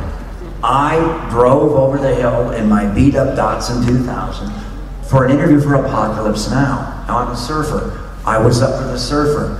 One of the Bottoms boys got it. I was too old. What I wanted was the role of the cook, played by the brilliant Robert Englund lookalike Freddie Forrest. Freddie Forrest is older than me, and I think Mary Lou Henner was sucking his precious bodily fluids out of him then. He got the role. Very soon. At any rate, I was tan. I had blonde hair like William Catt. I wore a thrift shop army shirt, a wife beater of military green, skin-tight green Levi's, and work boots, and they sent me across to test for Han Solo. I was too young. They almost told me immediately that I was too young, but while I was there, they treated me very nicely, and I looked at some of the pages, and I looked at the role of Luke Skywalker, which I was too old for, but I would have loved to have played. I went home, drove over the canyon, got out, walked into my apartment, and there on my couch, halfway through a 6-pack of Heineken, watching the Mary Tyler Moore Show, was Mark Hamill on my couch. And good buddy of mine, I said, Mark, there's this George Lucas is making a space movie, but you might be right for this part.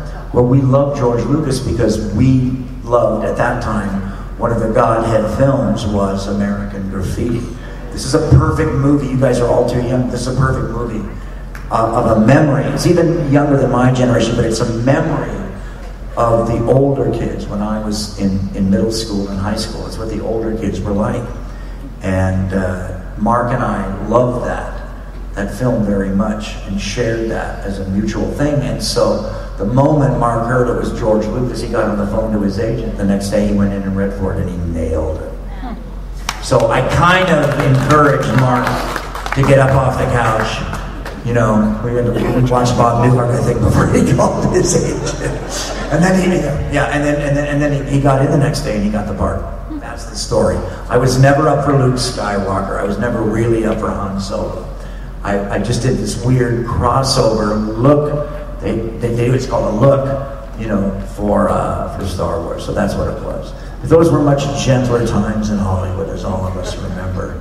Ronnie could probably talk for hours about this, but you would go to parties in Hollywood in those days, and they didn't have the Studio 54 hookup in front. You were invited, you knew somebody you could go.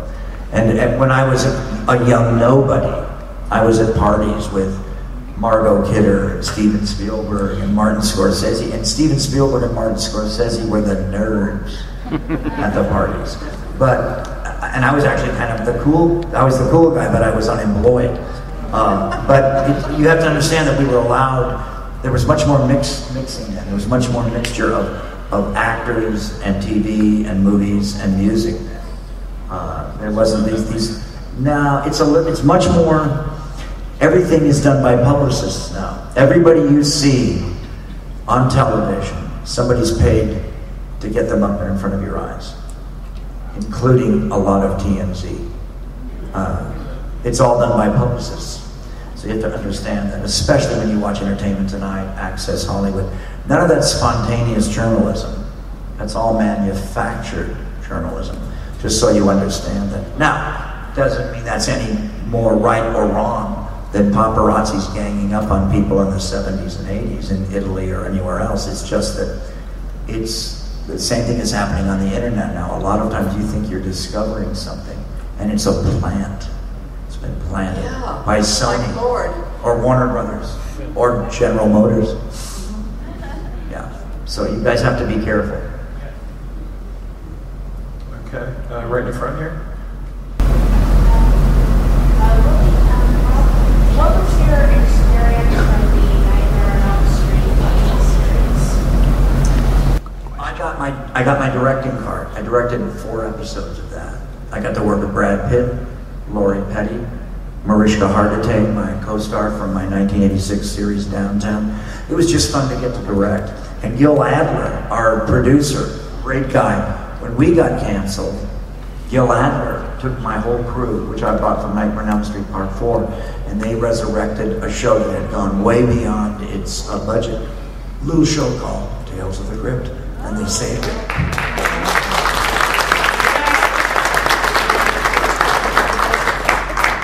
Okay, right here. I just want to ask why you didn't hire me for your show that you were directing. It was between you and Leslie Dean, darling, and you cost too much.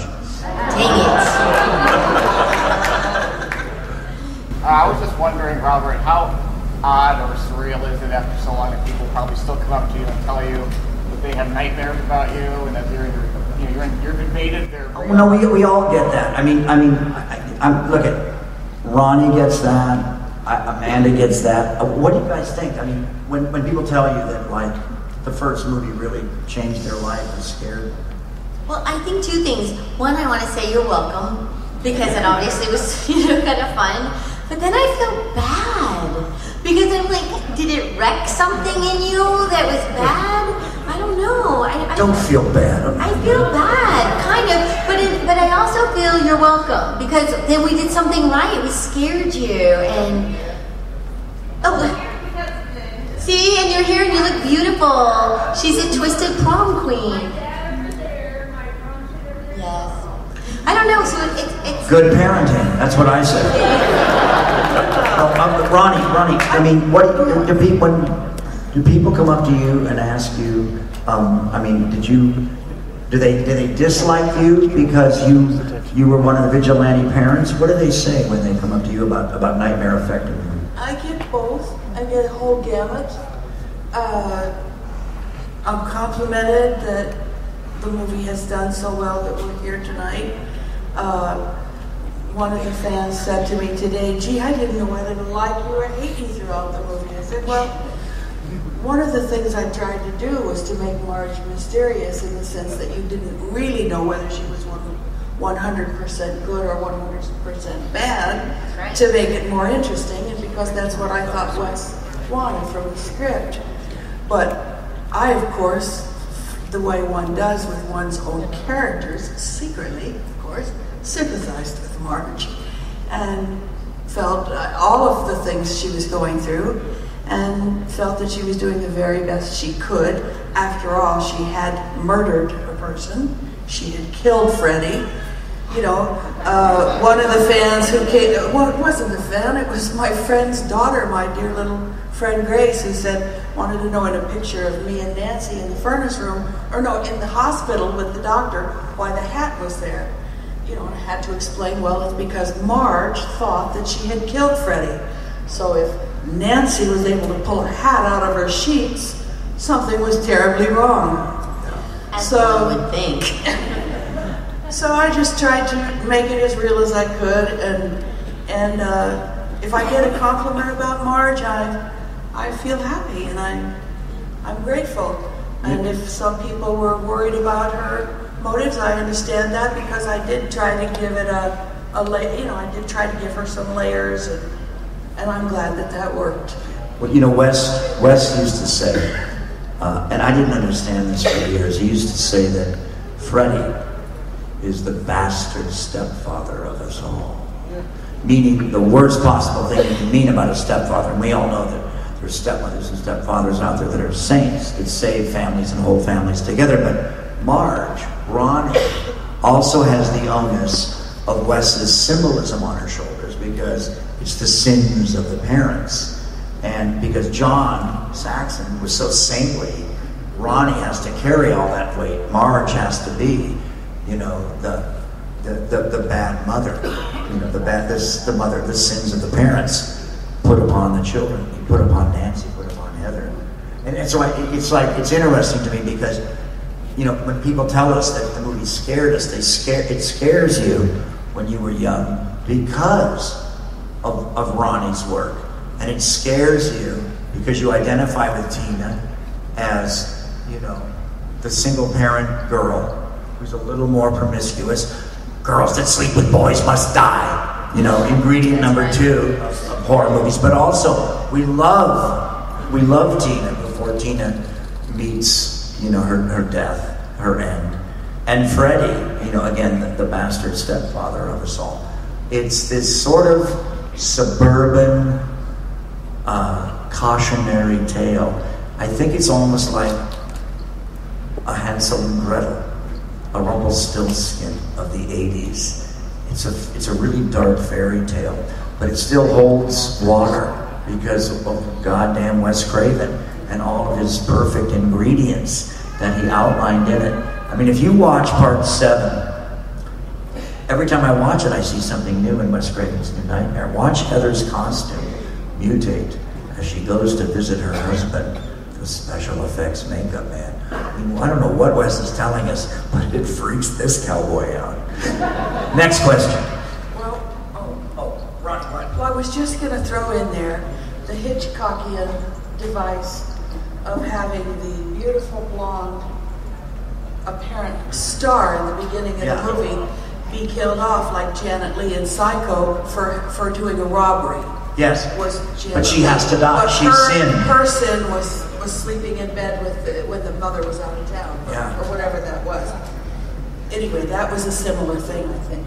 No, it's true, and it's so strong because to play Amanda off Heather, you know, Heather, the virginal Breck girl, preppy girl, and Amanda just a tiny bit from the wrong side of the tracks. You know, and she must die first. She must be the sacrificial lamb. First and best. Definitely the best. Okay. Let's see. We'll go right here. Robert, I read that on IMDb that you wrote a script for Nightmare on Elm Street 3. that you got turned down? No, I did. I wrote a script for Nightmare 3, and they steal shit all the time in Hollywood, you guys. Everybody hears that stuff stolen. No, I wrote a script for Nightmare 3, and it was about her sister. And I wanted to get an Amanda lookalike. And I'd just seen Gwyneth Paltrow in Something Bone with Dennis Quaid and Meg Ryan. I'd just seen her in this movie, and I thought she'd be great to play Amanda's older, chain-smoking, college-age sister. And so I thought she doesn't think that Amanda's death is true to as reported. So she begins to do research, and so the whole third of my script was microfiche, which was the technology then that you would find in libraries and stuff to go back and look at newspaper articles and police reports and stuff, and that she would be the heroine, that it would be Tina's older sister would become a strong figure that would be trying to really find the truth of what happened to her sister. That would be the through line motivating factor. And some of it, a couple of things were stolen in later movies, but that's the nature of the game. I never knew this. Yeah. That's really amazing. How about right here? This is a question for Robert. Speak up, por favor. I know you were saying about the Michael Myers fanboy stuff, but if Michael were to get thrown into the Freddy vs. Jason, do you think it would end any differently? Oh my God. Come on. What am I going to have to goddamn wrestle Chucky here tonight?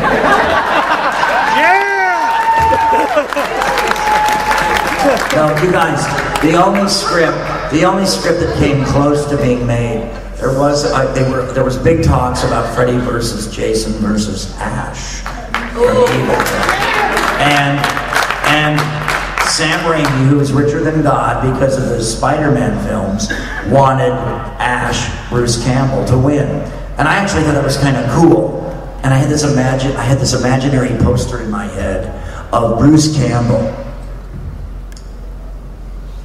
no shirt on, with his 300 abs airbrushed, and me and Jason in headlocks, and the poster would say, Freddy versus Jason versus Ash, keeping the world safe from sequels. And it never happened. The poster would be worth it. Okay, right here. Well, chainsaw machete. In the movie? Well, obviously everybody knows I freaked out doing the spinning room thing. I think, unless you've been in a cave. Because I got vertigo doing the death scene, so as the room spun around, I freaked out. And Wes, God bless him, was so calm and patient and constantly reminded me that I was on the floor and that we weren't falling. And I had such a hard time with that. But it was amazing. But when it was done, so I was awful through the whole thing. And then when it was done, I was like, that was amazing. I was amazing. That was amazing. I can't believe I did that. I'm so cool. And Wes was just looking at me like, you're crazy. So that was hard. But also standing in with the eels. I had a hard time standing with the eels because I made the guy swear to me on his mother's life that the eels wouldn't sting me. I don't know why I thought they were going to sting me and bite me. So I freaked out. I was like, if they bite me, like, I want to know what you're going to do for me. Like, I made all these deals.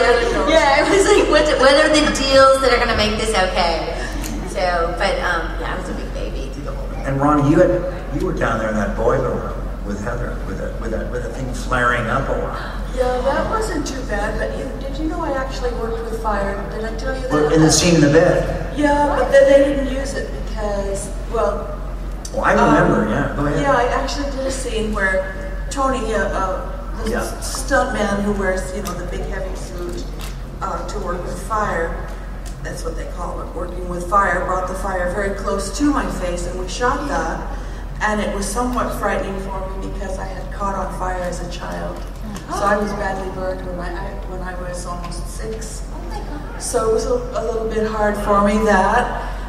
But then they ended up not using it, and I was very proud of myself because I thought I was brave. I was proud that I was doing it. I actually remember seeing some of that. and dailies. Well, I really, wished they could have used it because I did it, and I wished it could have been used. But my understanding was that it wasn't permitted by the union.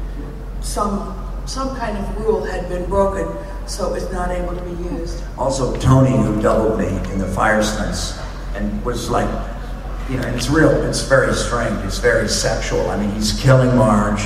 What else is he doing to Marge? He kills her in the bed. And it was like an over-the-shoulder kind of thing on you, too, of him on fire. But he's bigger than I, he's bulkier than I. What I heard was, and I don't know what the truth is, I heard he was just too big. That it looked great. Oh, is that right? But that he just looked too big to be Freddy. Yeah. I remember fire violation. Tony is, just so you know who this guy is, he's like famous in Hollywood.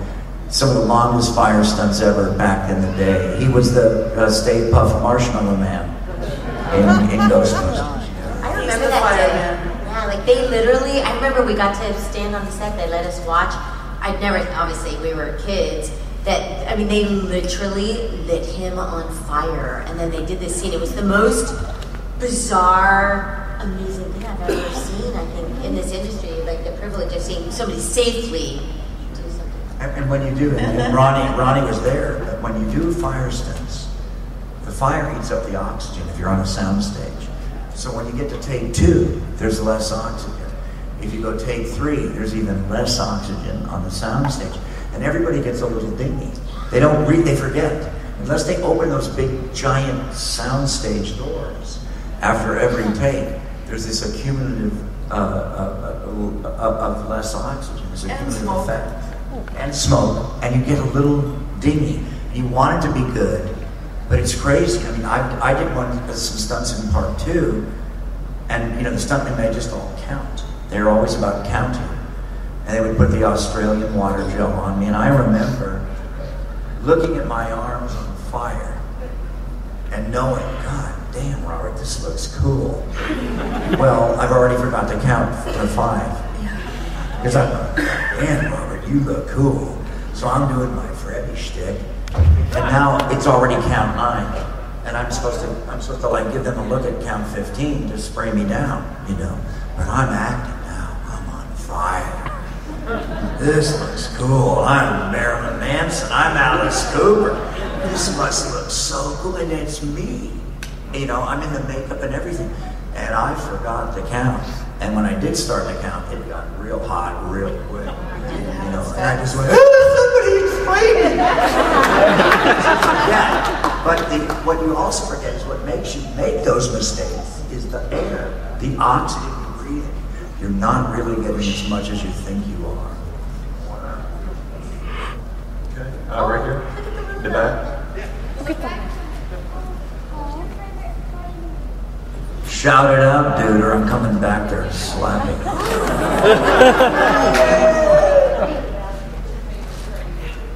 My favorite Freddy movie? Let's also, mine's part 7. Part 1. Part 1.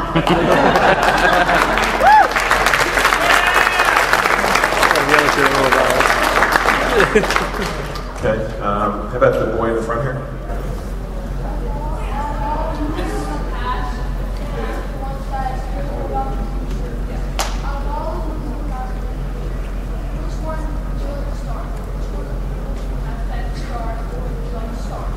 That's a nice question.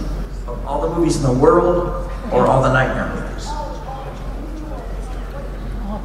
Oh, I think it would be, I think it would have been great. I would have loved to have played one of the card players in Streetcar Named Desire. Yes.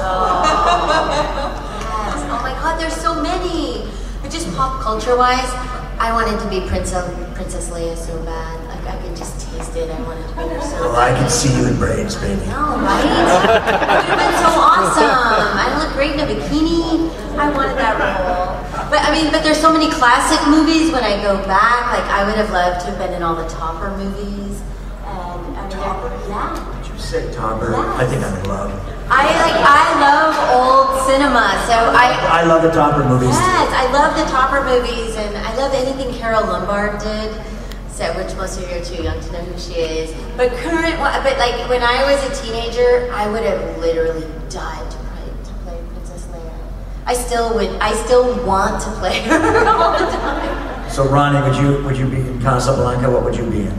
I'd be Peter O'Toole in Lawrence of Arabia.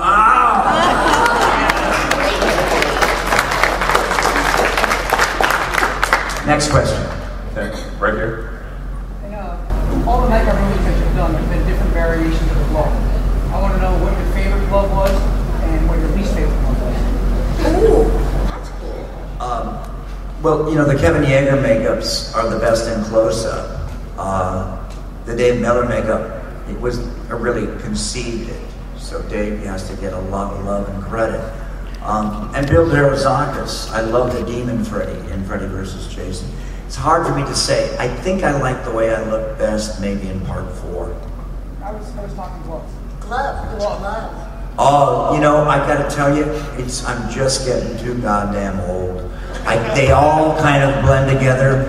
If I had to pick one, it would probably be the glove, the blades that come out of the bone in Wes Craven's New Nightmare. That's right. And here's a unique story about that. There's an Italian poster for Nightmare on Elm Street Part 1, and it's not really Heather, and it's not Ronnie, and it's not Amanda, but there's a girl floating, and the claw comes out over her, and she's floating and looking up at it, and it's almost like the claw is a puppet master hand, and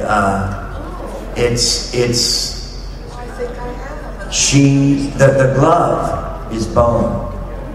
This is the Italian poster from 1984, and yet that hand was not created until 1994. Wow. Check out tonight on the Discovery Channel. The Freddy hand, what does it mean? Sasquatch and the bone hand. All right, we're going to take 2 last questions. Is there anyone that hasn't asked a question at all tonight that has one? Right back here. Me? You got it.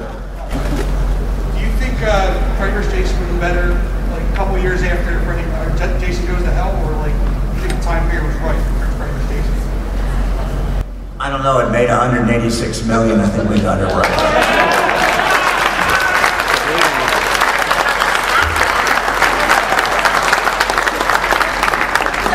Okay, last question. Is that right here? I just want to say, Robert, because of you, I am a horror fan today. Nightmare on Elm Street was my first film. Freddy Krueger was my first horror icon ever. And I just want to say, for the record, I was 6 years old when I first saw Nightmare on Elm Street. Never got scared. But when I was a teenager, you scared the hell out of me. For all of you guys have to take a step back. The reason, the greatness, the lasting energy of this franchise, and the reason it continues to invent itself in art, and the reason young people continue to discover it is, and I love to take a lot of credit for it. I've got an ego as big as this room. But the reason is, Wes put the women in charge. He made 3-dimensional women, damaged moms, bad girls from the wrong side of the tracks, and survivor women. Survivor women, as we call them in Hollywood, the survivor girl, the last woman standing. And all through the films, whether it's Heather Langenkamp in 1, 3, and 7, whether it's Lisa Wilcox, whether it's Lisa Zane, my daughter, whether it's Monica Keenan in Freddy vs. Jason, a woman defeats Freddy. And this is an ancient story that we've told around campfires forever.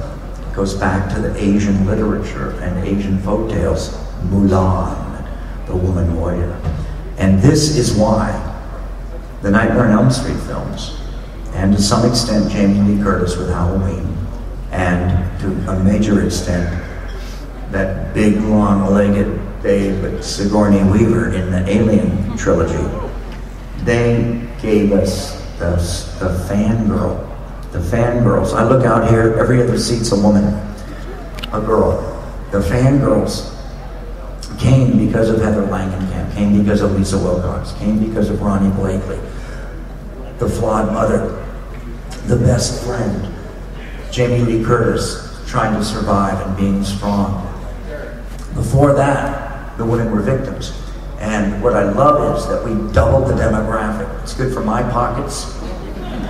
but it's also good for all of us. It's a great thing that expanded the demographic of horror, science fiction, and fantasy films, and I think that's the real key to the success of the franchise. I really believe that. It just doubled it overnight. All the girls whose older brother tormented them, all the girls that got taken to a drive-in movie with a boyfriend that was hoping to get laid, and all of a sudden, between the second strap of their bra being unhooked, went like that, and identified with Heather, or Marge, or Tina, or Jamie Lee Curtis, or Sigourney Weaver, fighting that bitch alien. All those women became the fangirls that are part of this whole huge demographic now, that we're all embracing, whether it's comic books, whether it's movies, whether it's great cable TV. You should all be watching, by the way, Penny Dreadful, The Leftovers. You should all be watching. There's some really good stuff out there. Anyway, it's this fact that we introduce the woman as an integral part of this, not just a victim or not just a sidekick, but as an integral part of these films, as a real player in these films. So I think that's why the franchise, that and the hook of the dream is the real reason that all of us get to sit here tonight. Okay, guys, what we're going to do is we're going to have the group stand together for some photos on one stage here, and then. Thank you. Thank you.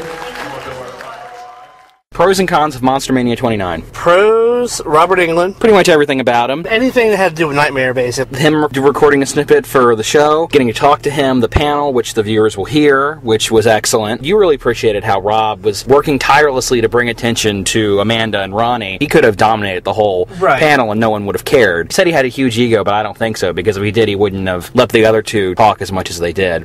And I agree with that. Okay, so other pros. The hotel was nice. Hotel was nice. Monster Squad panel, which is also on tape, was pretty good. Yeah. Dick Warlock and the Halloween panel, which I didn't record because I didn't think it would be good. I apologize, listeners, that was a mistake. I should have recorded it. But Dick Warlock, at the very least, incredibly entertaining. Great stories about working on Jaws and Halloween 2. Lots of fun. And no, guys, he was not really shot in the eyes.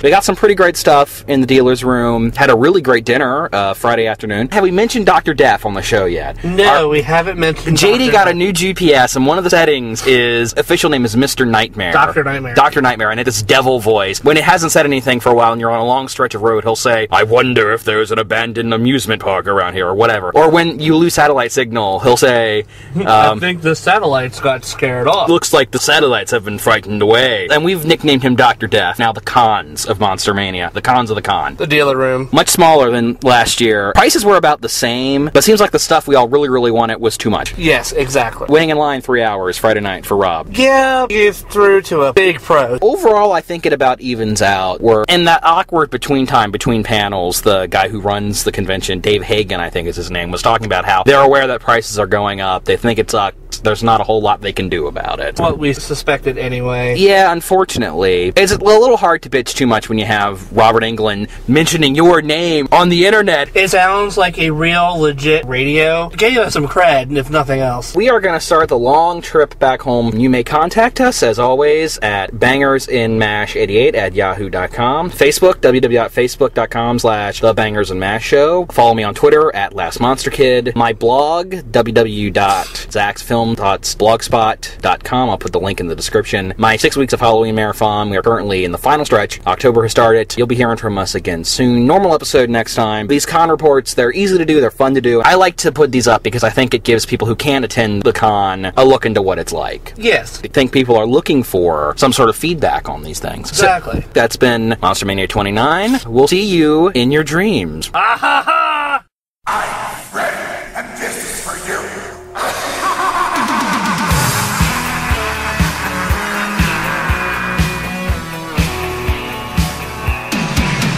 Hear the happy feet dancing to the beat of the Freddy.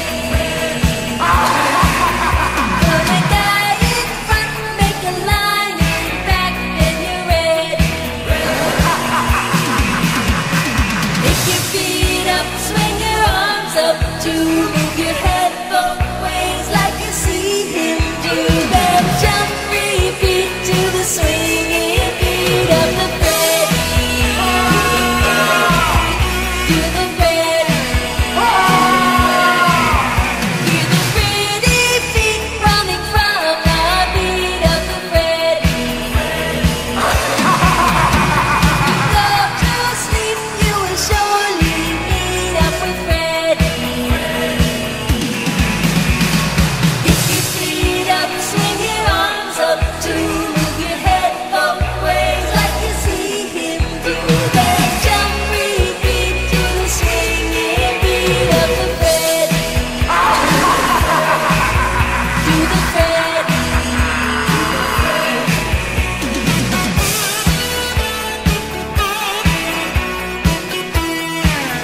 ready.